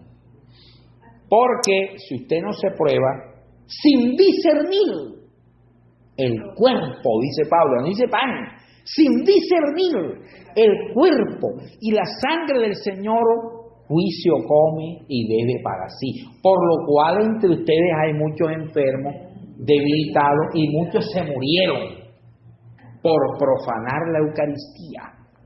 ¿Oyó? Entonces, como la iglesia cree que ya eso no es pan, sino que ahora es cuerpo, y que ya esto no es vino, sino que ahora es ¿qué? Sangre, pero después de haber sido consagrados debidamente, entonces con el paso del tiempo, primero se celebraba con un pan, un bloque. Jesús utilizaría el pan de la Pascua, ¿ya? Pero con el paso del tiempo, esto evolucionó, porque cada día evolucionó para buscar la perfección y el cuidado de cómo administrar esos elementos y no caer en prácticas incorrectas que lleguen a profanar los elementos. Un ejemplo, como la iglesia cree que ese es el cuerpo y esa es la sangre, el pan sin levadura normal es un bloque que, como no tiene levadura, usted lo parte y ¿qué pasa? Se desmorona porque no tiene levadura, o sea, produce muchas migajas. Entonces ocurre que cuando iba a comer alguien de ya no ese pan, sino ahora el ¿qué? El cuerpo, como él se desmigaja, podían caer partículas en el piso. ¿Y qué está cayendo en el piso? Ya no está cayendo partículas de pan, sino estaría cayendo partículas del cuerpo de Cristo, o sea, del cuerpo espiritual del Señor, del cuerpo de la cena. Y si se pisa, se está haciendo una administración indebida, indecorosa. Por eso se crearon las famosas hostias, que en sí es una oblea. La hostia tiene forma de oblea, o sea, redonda. Forma de oblea, ¿para qué? Para evitar las partículas que caigan en el piso, porque es más consistente. Y para mejorar la manera de administrarla y comerla. Por eso algunas otras iglesias que no son romanas, también usted va a ver que utilizan obleas. ¿Como quién? Usted va a una iglesia evangélica luterana y en la iglesia luterana usted va a ver que utilizan lo que nosotros llamamos hostia, que en sí su nombre no es hostia, su nombre es oblea. ¿Cuándo es hostia? Cuando es ofrecido en acción de gracias, ahí sí se convierte en hostia, o sea, ahí se convierte en una ofrenda. Mientras que no se ofrezca como ofrenda, o no le podemos llamar hostia, le llamaría oblea, pan sin levadura normal. Por eso se crearon así. ¿No? Bueno, tomando en cuenta esa parte, digamos, de que no cayeran pedacitos de tipo y eso podría explicarse por el hecho de que Jesús primero lo partió y cuando lo entregó quedaron las palabras de consagración y vino antes. Porque si hubiese consagrado el bloque en el momento de partirlo, por ejemplo, sino que el primero parte, entrega. No, porque es que las palabras de la consagración se dan exactamente así. Exactamente, las palabras de la consagración se dan ¿cómo? Tendríamos aquí que después esto llevar a la práctica y hacer aquí una celebración, ¿ya? Pero ya eso sería en la práctica y para que ustedes vean cómo se hace. Y eso es al final. Pero adelantando algo, cuando el ministro consagrante o celebrante, te voy hablando en términos litúrgicos ya, cuando el ministro celebrante toma la oblea o el pan en bloque, como usted lo quiera, hay algunos que hacen un pan redondo, pero tenga cuidado en el momento de repartirlo que no se vayan a caer partículas. Okay. Por eso algunos otros han usado, es mejor la oblea, porque es más fácil utilizarlo, es más práctico. Entonces, en el momento en que va a consagrar dice,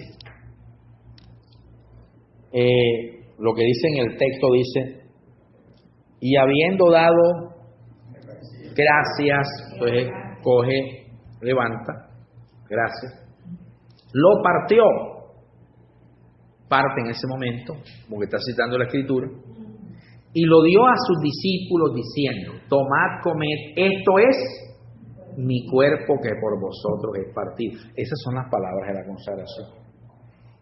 Y de la misma forma, tomó el cáliz, era un cáliz, ¿ah?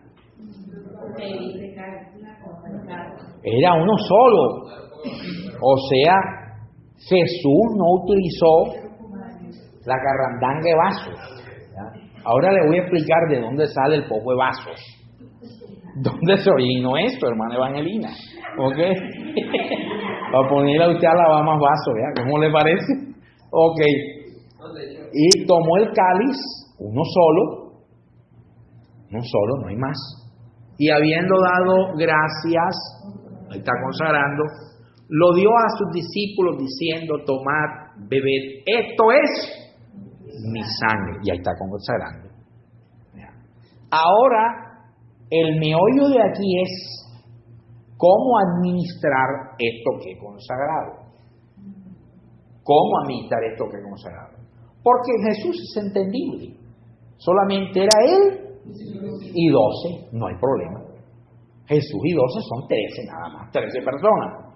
Entonces ahí es fácil. Pero la iglesia empezó a construir su liturgia.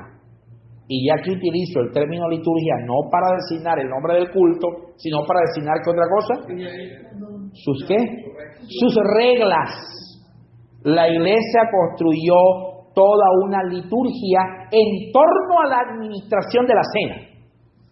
O sea, la iglesia fue construyendo una serie de reglas en torno a la administración, recepción de la cena, de cómo se da y se administra. Ya eso sí lo construyó la iglesia.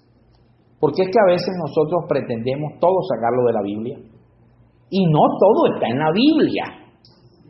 Hay cosas que han sido construidas por la iglesia a lo largo y ancho de la historia para poder administrar estos recursos que están en la Biblia. ¿Qué está en la Biblia? La Eucaristía. Eso está en la Biblia. ¿Quién lo instituyó? Cristo. ¿Los elementos de la Eucaristía dónde están? En la Biblia. ¿Quién los instituyó? Cristo. ¿El canon de consagración de la Eucaristía dónde está? El fundamental, en la Biblia. ¿Quién lo instituyó? Cristo. Pero en la Biblia no está cómo darlo nosotros, o sea, cómo administrarlo ante un conglomerado de personas. Ya esa liturgia o esa regla o esa norma de administración de la Eucaristía fue una construcción de la iglesia. Esa construcción de la iglesia también la vamos a ver aquí. Vamos a explicarla enseguida.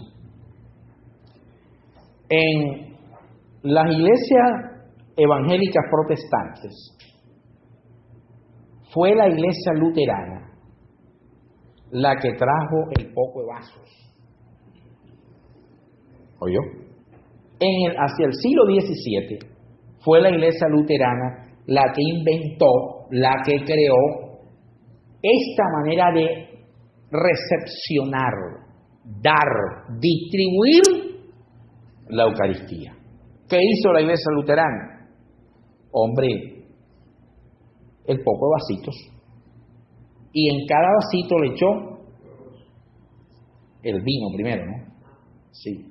No, la iglesia luterana no degradó eso a jugos decorosos. No, eso era vino con el pan sin levadura. ¿Qué fue lo que él llevó? Los vasos. Los vasos.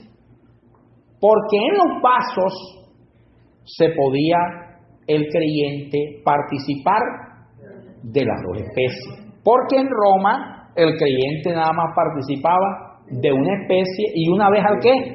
Al año. Entonces Roma dijo, no, esto hay que desclericalizarlo. ¿Y cómo lo vamos a desclericalizar? Bueno, todos los domingos y que coman y beban todos los creyentes en las dos especies. Y como los creyentes van a comer las dos especies, entonces tenemos un problema, el vino o la sangre. Ah, no, para que los creyentes coman, también beban la sangre, vamos a puro vasos. Y se establecieron los vasitos. Poco de vasitos. Ok. Y en la iglesia luterana, ¿cómo lo administraron? El creyente en la iglesia luterana, ahí sí es diferente que en la iglesia evangélica contemporánea. En la iglesia luterana los creyentes pasan al altar. Porque es en el altar, donde dijo la iglesia luterana, donde hay que comulgar. Se pasaban al altar, cogían el vasito y el cuerpo, y en las dos, ya, y dejaban el vasito ahí. Muy bien. Eso lo hizo la iglesia luterana. Pero ¿qué dificultades tiene esa manera de administrar? No tanto eso. Que en el vasito, por mucho que usted tome, usted no le puede meter el dedo. Por mucho que usted tome, va a quedar residuo de líquido. Y si usted cree que usted está tomando no el símbolo ni la representación de la sangre, sino la sangre, como dijo Cristo, hay un problema.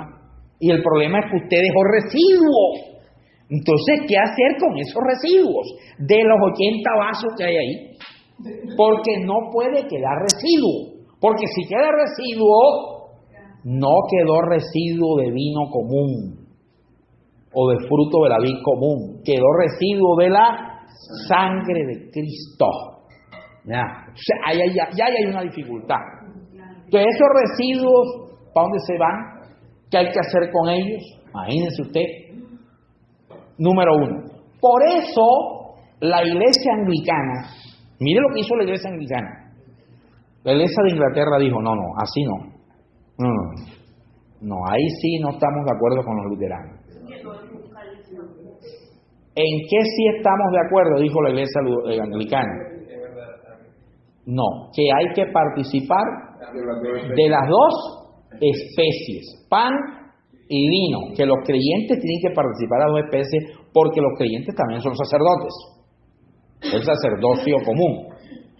Pero ¿cómo hacer para que participen sin caer en el problema de los residuos? Entonces la iglesia de Inglaterra, la iglesia anglicana, creó esto, esta otra manera alternativa, y es vamos a administrarlo o recepcionarlo bajo la forma de intintar. Y ya le explico qué es intintar. En la iglesia anglicana, otra cosa. Ok, es un cáliz que Jesús tiene, uno solo, y en ese solo cáliz está un solo elemento, o sea, el vino. Ya, acá no hay más vino, es el del cáliz.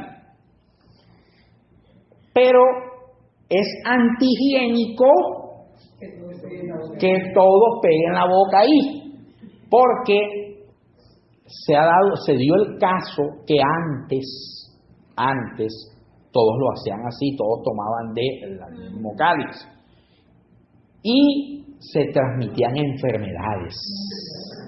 ¿Oyó? Sí, señor. ¿Oyó? Se transmitían enfermedades. ¿Y el primero tiene gripa? Claro. Entonces, ¿qué hizo? Mire cómo es esto, hermano. Entonces, mire cómo hizo la iglesia anglicana. Y es, después de que el ministro consagró los elementos, en la iglesia anglicana hay un pan principal, o sea, una oblea principal, que es la que el ministro va a utilizar como oblea, como la figura para consagrar. Pero al lado de la oblea principal hay otras pequeñas, como en Roma, que esas son las del pueblo.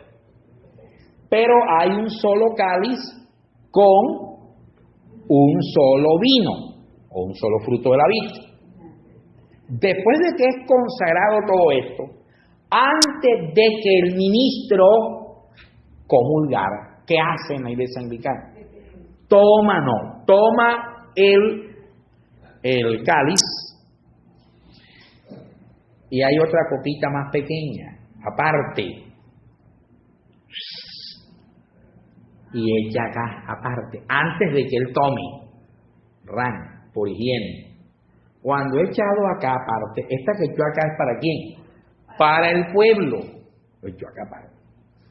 Entonces ya él viene y comulga con las dos, teniendo cuidado que no vaya a quedar ningún residuo en su copa. Después invita al pueblo, como la iglesia luterana, al altar, y en el altar cada persona toma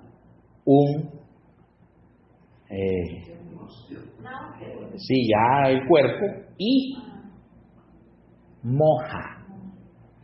Y eso se llama intinta, que quede bastante mojado y comulga en las dos especies. Porque para comulgar en las dos especies no necesita usted tomarse un trago grande, sino que estén las dos. Y de las dos sustancias, y de esa manera comulga.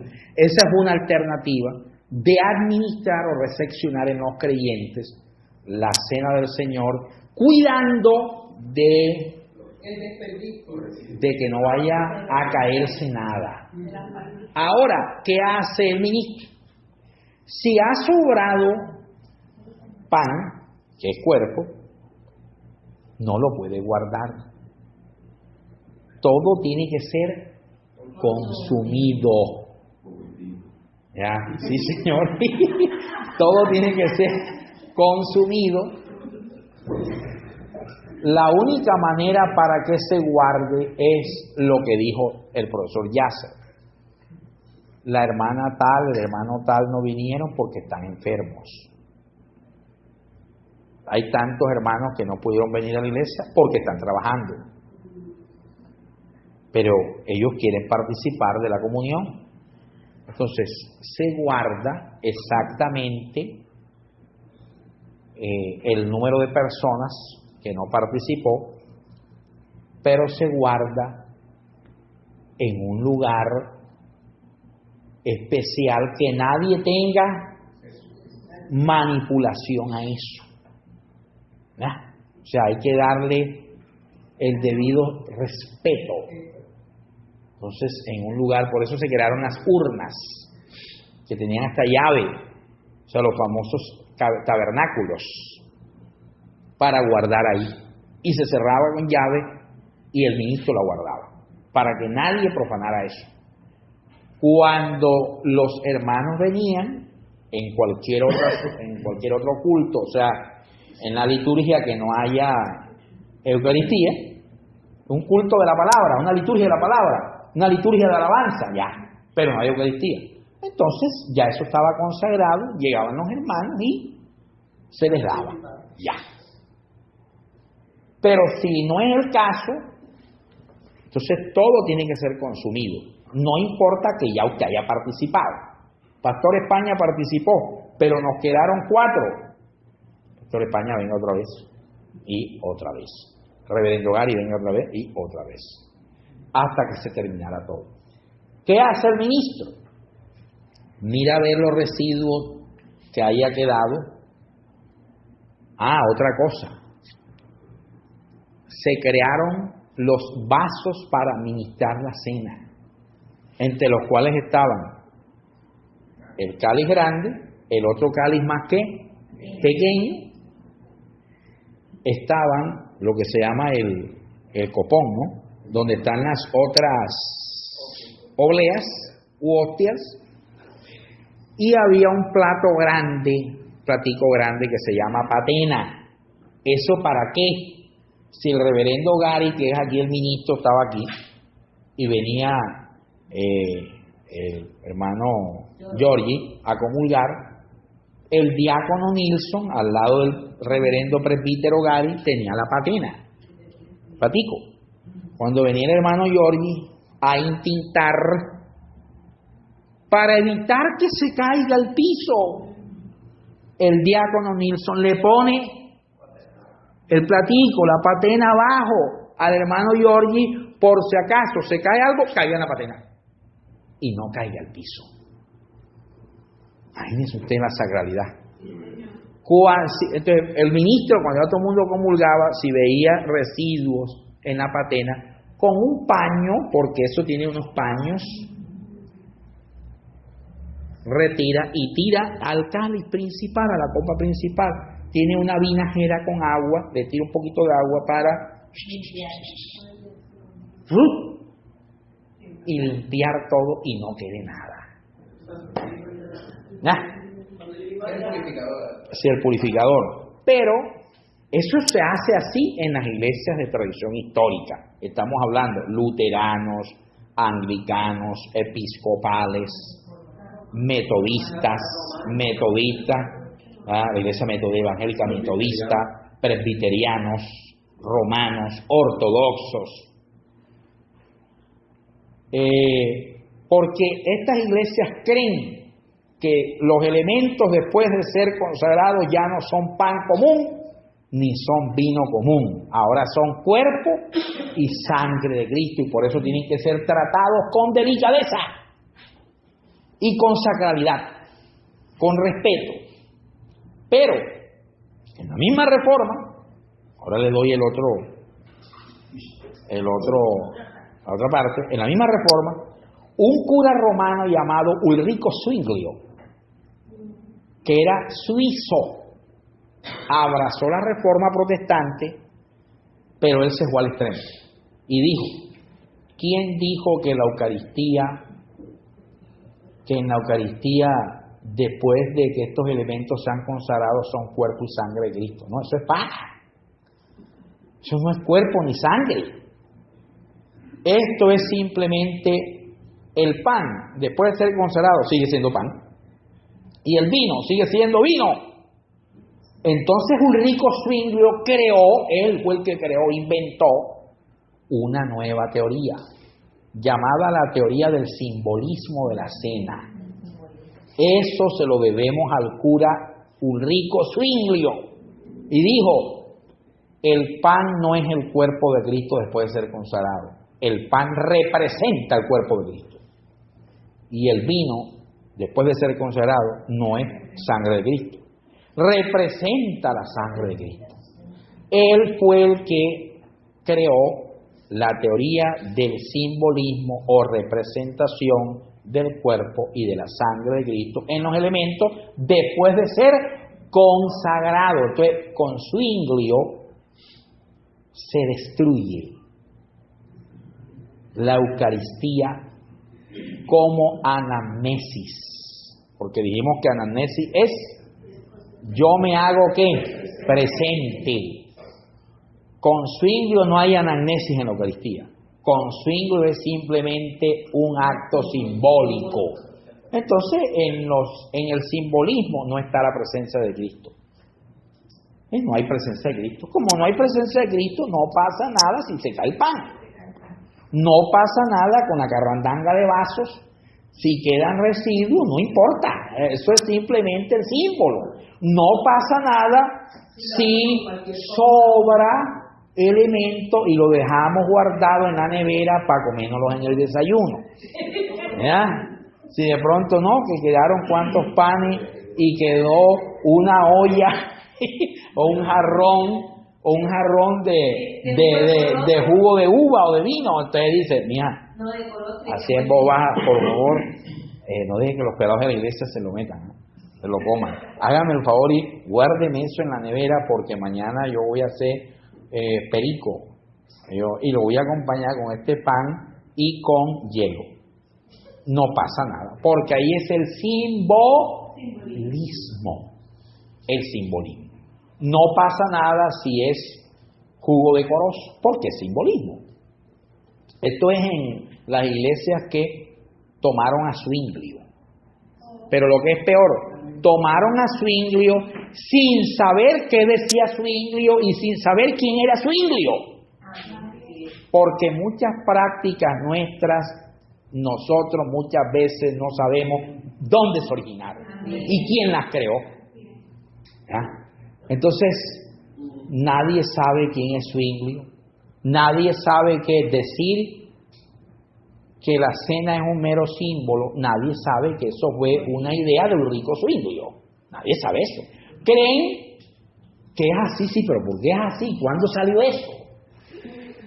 Lutero y Calvino, cuando escucharon a Zwinglio decir que la Eucaristía no era cuerpo y sangre, sino simbólico, le dieron una palera hasta con el balde del agua, porque aquí, no sé si aquí está ese libro, pero hay un libro de los sermones o predicaciones de Lutero contra Ulrico Zwinglio, y en ese libro dice Lutero, porque por ahí hay uno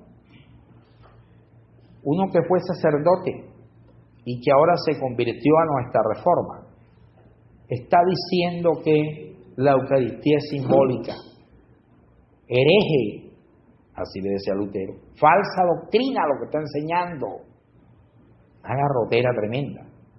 Pero también Lutero le dio garrote a la teoría romana de la transustanciación. ¿Cuál es la transustanciación? La de Tomás de Aquino, que es la que enseña Roma hoy. Roma enseña que, Roma mantiene la idea de que los elementos después de ser consagrados son cuerpo y sangre. Eso lo quiere Roma, lo mantiene todavía. Pero Roma trata de explicar de qué manera es cuerpo y de qué manera es sangre. Y ahí adoptó la teoría tomista de la transustanciación. Tomás de Aquino, que enseñó que el elemento es cuerpo y sangre porque Cristo lo dijo. Pero ¿de qué manera es cuerpo y sangre? Entonces Tomás de Aquino dijo, es cuerpo físico y es sangre física. Te estás comiendo el cuerpo físico y la sangre física de Cristo. Roma adoptó esa teoría. A esa teoría se le llama la transustanciación. La gente cree que decir que es cuerpo y sangre, la gente confunde la doctrina de Cristo cuando señaló que era cuerpo y sangre con la transustanciación de Tomás de Aquino. Y no es así. Cuando usted dice esto es cuerpo y esto es sangre, no está repitiendo lo que dijo Tomás de Aquino. Está repitiendo lo que dijo Cristo. ¿Cómo repetiría yo lo que dijo Tomás de Aquino? Diciendo que es cuerpo y sangre, pero cuerpo y sangre físico. Eso fue lo que dijo Tomás de Aquino. Trató de explicar de qué manera era cuerpo y de qué manera era sangre. Entonces la Iglesia romana mantiene la antigua teoría de que es cuerpo y sangre, porque eso está en la Biblia, pero le añadió de que es cuerpo y sangre física. Ya esa sí no está en la Biblia, ya se la dijo Tomás de Aquino. Y a eso se le llamó la transustanciación. Los padres de la Iglesia que enseñaron, los padres de la Iglesia no enseñaron la transustanciación de Tomás de Aquino. Es más, los padres de la Iglesia no se preocuparon en explicar de qué manera era cuerpo ni de qué manera era sangre. Simplemente los padres de la Iglesia decían, esto es cuerpo y esto es sangre. Este es el cuerpo real de Cristo y esta es la sangre real de Cristo porque Él lo dijo, pero no explicaron de qué manera era cuerpo o sangre. No se preocuparon por explicar eso. Simplemente decían, repetían y creían la doctrina de que los elementos después de ser consagrados se convierten en cuerpo y sangre de Cristo, pero sin decir de qué manera. Lutero y Calvino le dieron garrote a la transustanciación y dijeron, sí es verdad que esto es cuerpo y sí es verdad que es sangre porque Cristo lo dijo. Y si Cristo lo dijo, lo creemos. Porque el justo vive por fe, no por obras. Es más, si alguien me dice, ¿pero dónde está el cuerpo? Aquí está el cuerpo, este es el cuerpo. Sí, pero ¿dónde? Yo no veo un pedazo de carne. No importa, es cuerpo por fe porque Cristo lo dijo. Y esta es la sangre porque Cristo lo dijo. Lo que no estamos de acuerdo, decía Lutero y Calvino, es decir que sea cuerpo y sangre física. Entonces ellos dijeron, esto es cuerpo y sangre espiritual de Cristo. A eso le llamaron los evangélicos protestantes la consustanciación. Consustanciación significa la presencia de Cristo es real con la sustancia, en la sustancia y bajo la sustancia. ¿Con cuál sustancia? con la sustancia del pan y con la sustancia del vino. La presencia de Cristo es real en esos elementos. Y al ser real la presencia de Cristo en esos elementos, después de ser consagrados, se convierten en cuerpo y sangre real de Cristo, pero sin ser cuerpo y sangre física, como decía Tomás de Aquino y la Iglesia romana de hoy. Hemos llegado a la ¿qué? A la misa, o sea, hasta el final. Esta es la primera parte de esta